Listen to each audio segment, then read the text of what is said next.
আমি যতক্ষণ মধু পান করি, যত গর্জন করা তুই করে নে। আমি মধু পান করে তোকে নাশ করব, তখন আনন্দে দেবগণ গর্জন করবে।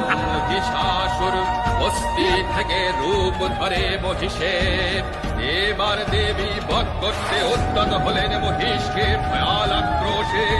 মহিষের পৃষ্ঠে দণ্ডায়মান হন দেবী যেই ঘরে, দেবীর পাদ স্পর্শে মহিষ থেকে নির্গত হয় অসুর সেই ঘরে।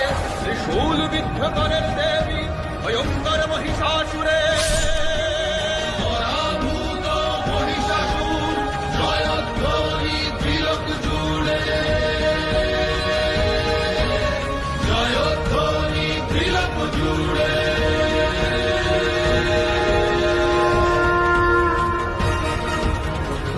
দেবী হন মহিষাসুর মর্দিনী,